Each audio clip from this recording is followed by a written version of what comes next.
అంటే చాలా సంక్లిష్టమైన పద్ధతి, హడావిడిగా చేయడం కాదు, చాలా లోతుగా. కర్ణాటక లోకాయుక్త మోడల్ ఏమైనా సెట్ అవుద్దా? కర్ణాటక లోకాయుక్త మోడల్ ఉదాహరణ, ఒకప్పుడు లోకాయుక్త కర్ణాటకలో బాగా పనిచేసింది. కానీ ఏమైంది, ఒకప్పుడు చాలా మందికి ఆ సంగతి తెలుసు. రామకృష్ణ హెగ్డే ప్రభుత్వంలో లోకాయుక్తను ఏర్పాటు చేశారు. చాలా విశేషమైన అధికారాలతో ఏసీబీని లోకాయుక్త చేతుల్లో పెట్టారు. చాలా మంచి ఆలోచన. కానీ లోకాయుక్త మీద ఎప్పుడైతే చెక్ లేకుండా పోయిందో, అందుకని చెప్పాను ఆస్ట్రేలియాలో ఏం జరిగిందో, లోకాయుక్తలు నిజాయితీగా ఉన్నంతకాలం బాగా జరిగింది. ఆ తర్వాత అవినీతి పడిన లోకాయుక్త అప్పుడు విపరీతంగా డబ్బులు సంపాదించాడు. ఆయన్ని తీసేయడం సాధ్యం కాల, తల ప్రాణం తొక్కొచ్చింది. అంచేత ఈ కాలంలో బాగానే ఉండే రామకృష్ణ హెగ్డే పెట్టిన లాంటి సంస్థ అంటే అవసరం. కానీ అంత మాత్రం చేత చాలదు. కంచె చేను వేస్తే వాడే దుర్మార్గుడైతే దానికి మళ్ళీ చెక్ కావాలి. ఇప్పుడు అదే జరుగుతుంది కదా. ఇప్పుడు లోక్పాల్ అన్నారు అన్నిటికి విరుగుడు. లోక్పాల్కు ఎంపిక కమిటీ సంబంధించి ప్రతిసారి జరిగింది. లోక్పాల్ చట్టం గురించి అరవింద్ కేజ్రీవాల్ మీరు ఉద్యమించారు చాలా, అరవింద్ కేజ్రీవాల్ ఉద్యమించాడు. తిరిగి చూస్తే మళ్ళీ లిక్కర్ స్కామ్ లో ఆయన ఇరుక్కోవాల్సిన పరిస్థితి వచ్చింది. అంతేకాదు, లోక్పాల్ రూపొందించిన తీరు కూడా ఏమైందంటే ఏదో హడావిడిగా గందరగోళం ప్రజల నుంచి ఆవేశంతో తప్ప లోతుగా ఆలోచించాల. ఎప్పుడైతే ఆలోచించలేదు, ఉదాహరణకి ప్రధానమంత్రిని లోక్పాల్ కింద పెట్టొద్దని గట్టిగా వాదించాను నేను. దేశానికి ప్రధానమంత్రి జాతీయ నాయకుడు, ఏ పార్టీ అయినా కూడా మనకు అనవసరం. ఆయన్ని పార్లమెంటు శాసించాలని కానీ లోక్పాల్ కాదు, ఎన్నిక కానటువంటి వ్యక్తులు కాదు. లోక్పాల్ ఒకవేళ ప్రధానమంత్రి మీద విచారణ పెట్టాడు అనుకోండి, రేపు పొద్దున ఏమీ లేదని తేలినా కూడా దేశం గందరగోళంలో పడుతుంది. కాబట్టి వద్దని గట్టిగా మొత్తుకున్నాను, వినలా. కొన్ని ఏర్పాట్లు చేసినా కూడా దాంతో ఏమైంది, మోదీ గారు లోక్పాల్ని చాలా బలహీనంగా మార్చిపారేశారు. రంగు రుచి వాసన లేని సంస్థ. ఎవరికన్నా లోక్పాల్ సంస్థలు ఎవరున్నారో తెలుసా మీకు?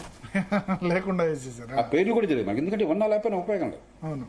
మనం అందుకనే ఒక సంస్థను రూపొందించేటప్పుడు ఆవేశం ఒక్కటే చాలదు, ఆగ్రహం ఒక్కటే చాలదు, చాలా ఆలోచన కావాలి, ముందు చూపు కావాలి, ప్రపంచంలో ఏం చేస్తున్నారో అర్థం కావాలి. ఆ వ్యవస్థ చివరికి పనిచేయాలి ప్రజల కోసం.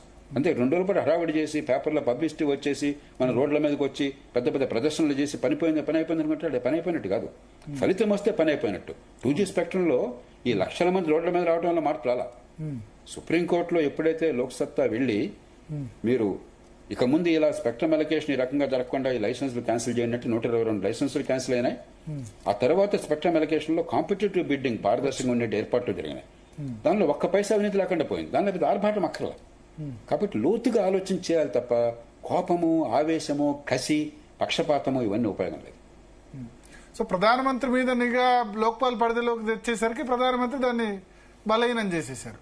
ఖచ్చితంగా అప్పుడు ఫైట్ చేసిన వాళ్ళు దేశానికి చాలా అరిష్టం. అది దేశ ప్రధానమంత్రిని దేశ పార్లమెంటు శాసించలేకపోతే లోక్పాల్ చేతులు పెడితే, లోక్పాల్ ఏదో రాజకీయ కారణాలుగానో లేకపోతే వాడి ప్రతిష్ట కోసమో వాడి ప్రచారం కోసమో కేసు పెట్టాడు అనుకోండి, ఒక 6 నెలలు పోయిన తర్వాత ఏం లేదని తెలిసినా కూడా దేశం అంతా గందరగోళంలో పడుతుంది.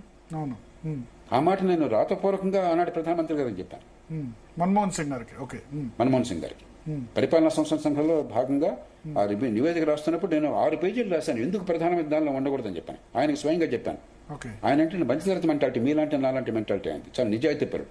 కాబట్టి నా మీద లోక్పాల్ అంటే అభ్యంతరం లేదన్నాడు. నేను చెప్పాను, మీ వ్యక్తిగత విషయం కాదు, ఈ దేశం విషయం, ఈ దేశంలో రాజ్యాంగ బద్ధ సంస్థల విషయం, ఈ దేశ ప్రజాస్వామ్యం విషయం. దాన్ని కాపాడాలంటే ప్రధానమంత్రిని బయట పెట్టాలని చెప్పన్నారు. కానీ పొరపాటు జరిగిపోయింది. ఇట్లా రకరకాల పొరపాటు. అంటే లోకాయుక్త మోడల్ కొంత మార్పులతో తీసుకురావచ్చా రాష్ట్రాల్లో? కర్ణాటక లోకాయుక్త మోడల్ దాని మీద కూడా రాష్ట్రాల్లో లోకాయుక్త ఒక రసహీనమైన రంగు రుచి వాసన లేని లోకాయుక్త. మన తెలంగాణ, ఆంధ్రప్రదేశ్ ఎగ్జాంపుల్ అసలు అది ఉన్నట్టు కూడా ఎవరు తెలియదు. కాబట్టి వ్యక్తుల్ని తప్పట్లా చాలా బలహీనమైన సంస్థగా చేశారు. కర్ణాటకలో గతంలో రామకృష్ణ హెగ్డే పెట్టిన లోకాయుక్త లాంటి లోకాయుక్తని పెట్టి సరైన వాళ్ళని ఎంపిక చేసి వాళ్ళు తప్పు చేయకుండా వాళ్ళ మీద కూడా నిఘా ఉండే యంత్రాంగాన్ని ఏర్పాటు చేసి 3 షరతులు కావాలి. కర్ణాటకలో లాంటి చట్టం తీసుకురావాలి, సరైన వాళ్ళని నిజాయితీ పనులను ఎంపిక చేయాలి. మళ్ళీ ఆశ్రిత పక్షపాతంతో మళ్ళీ కావాల్సిన వాళ్ళు ఎంపిక చేసుకుంటే కర్ణాటకలో అదే జరిగింది. ఒకప్పుడు మంచి వాళ్ళని ఎంపిక చేసుకున్నారు. కానీ కర్ణాటకలో ఇప్పుడు సిద్దరామయ్యకు నోటీస్ ఇచ్చింది, అంతకుముందు యడ్యూరప్పకు నోటీస్ ఇచ్చింది, ముడా స్కామ్, ముఖ్యమంత్రులు కూడా డైరెక్ట్. లోకాయుక్తకి ఆ బలం అన్నమాట వాస్తవం. కానీ ఎందుకని ఆ సంస్థకి పరువు పోయింది అని చెప్పంటే, ఒక అవినీతి పరుడైన న్యాయమూర్తి ఒక ఆయన పెట్టి అప్రతిష్ట పాలైన సంస్థ. కాబట్టి ఆ మీద నిఘా కూడా కావాలి. కాబట్టి 3 బలమైన చట్టము, పూర్తిగా స్వతంత్ర ప్రతిపత్తిస్తూ ఈ ఏసీబీ మీద పూర్తిగా ఆధిపత్యాన్ని ఇస్తూ రాజకీయం నీడపడలే అవకాశం లేకుండా చట్టము. 2, సరైన వాళ్ళని, అందుకు సమర్థులైన వాళ్ళని, సరైన వాళ్ళని, నిజాయితీకి సామర్థ్యానికి మారుపేరైన వాళ్ళని ఎంపిక చేయటము. 3, వాళ్ళు తప్పు చేసినా కూడా వెంటనే బయటపడేట్టుగా వాళ్ళ మీద నిఘా ఉండే యంత్రాంగాన్ని ఏర్పాటు చేయడం. ఈ 3 చేస్తే అది ఫలితాలు ఇస్తుంది. ఓకే సార్, ఈడీ లాంటి